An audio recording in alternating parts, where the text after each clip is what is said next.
Hi there. Wanted to show you how to install a violin or viola saddle rider. So you start by, of course, taking the instrument apart, having already given it a good soundpost adjustment, because you want to make sure the soundpost is in the right place and firm enough not to fall down when you take the tension off of it. So then the next thing is you take the end plug out of the kit that comes with the saddle rider and cut it to size for the instrument. So you push it into the instrument snugly and mark it all the way around using a pencil, like so. Then you pull it out. The next thing you do is you measure the depth of the end block by taking the little T-nut and attach it to one of the enclosed screws. There are different lengths of screws for different thicknesses of end blocks. But you take this, hold it like so, and use the head of the screw to sort of feel how thick the end block is. Mark it with your thumb, hold that, and go up to the pencil mark and find the old pencil mark and then mark the depth of the new one. Now the thing to remember here is that you don't want the end button protruding into the instrument. If you do, then when you tighten the T-nut up, it'll pop the end button out. So it's better to be a little short in terms of how far into the instrument you go than it is to be too long. So once you've done that, you take any little fine-tooth saw and you cut. I find it's almost easier to hold it like this, but you cut, or if you have a vise, you can put it in there and cut it the other way. But you cut to size on both sides and you wind up with a little end plug like this. Then you put that aside, and now you have to get the screw and T-nut into the instrument. The way you do that is you take the enclosed Kevlar tailgut material and you slip it through the end button and out the F-hole like that. Now it might take you a few tries, it's a little bit of a trick, but once you get the hang of it, it's not hard. So then you have this, and you take, there's a little bit of tape wrapping up the little grease packet and screwdriver and some other things in the kit. You've saved that, and you tape the head of the T-nut to the tailgut. Rip off the excess and pinch it down nicely and firmly so there aren't a lot of excess pieces coming out. Once you do that, you take it and you feed it in to the F-hole and out the end button hole. Then you can just pull off the tape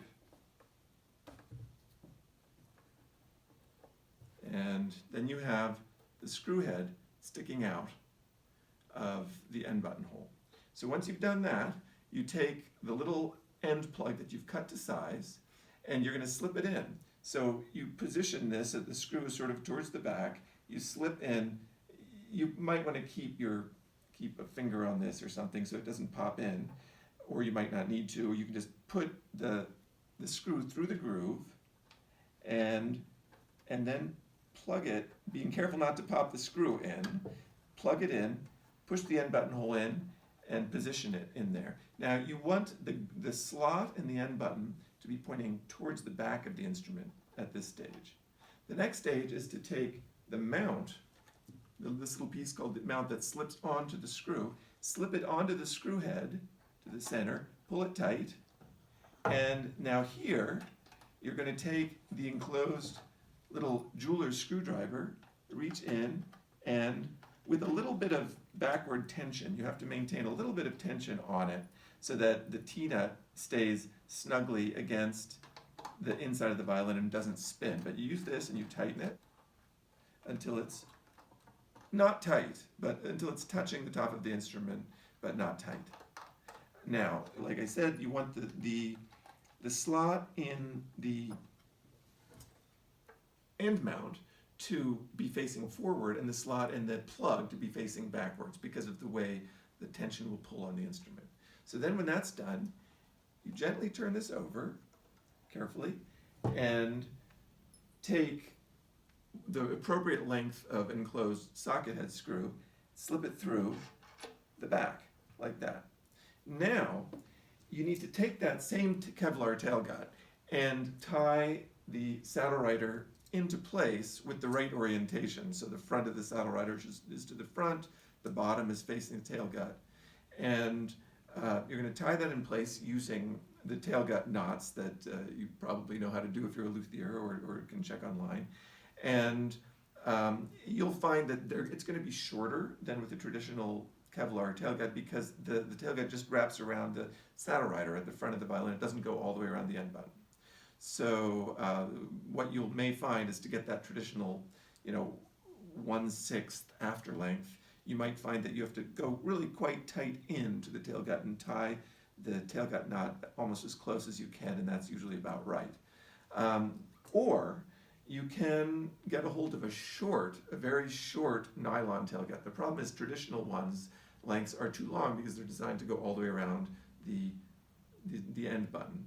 So what is possible to do is get a little die and screw the thread longer. In this case, it's usually a 256 thread die. Don't start with the tapered end, start with actually the back side, then it will cut this nylon well. If you start with the tapered end, it just squeezes and twists the knot, it doesn't cut well. But the sharp back end will do a good job of cutting this, lengthening the thread, and you can make a very short tailgut, and then you can put it on that way. So then, again, with this facing down, you hold the saddle rider up to the screw, take the little Allen head screw, and you tighten it into place. You can just twist it like this. And you tighten it until it is secure.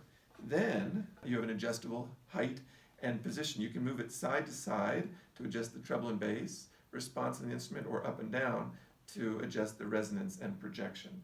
And then you put the violin together in the traditional way, and there you have it. Now, taking a look at the various kinds of chin rests. Obviously, a student chin rest, no problem at all. The threads don't stick out far, but those couple of threads that there are won't interfere with anything here. The player does not get it against their chin or neck because of where it's positioned. There's no problem. Now, if you have the wraparound, some people wonder, will it fit under the wraparound chin rest? And yes, it will. Typically, I find you get a few millimeters of adjustment under one of these, and it works great. There's no problem.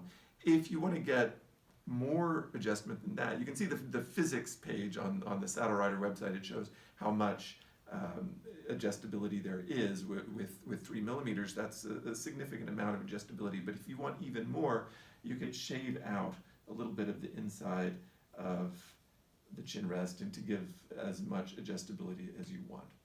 And that's how you install a Saddle Rider tone adjuster. Enjoy.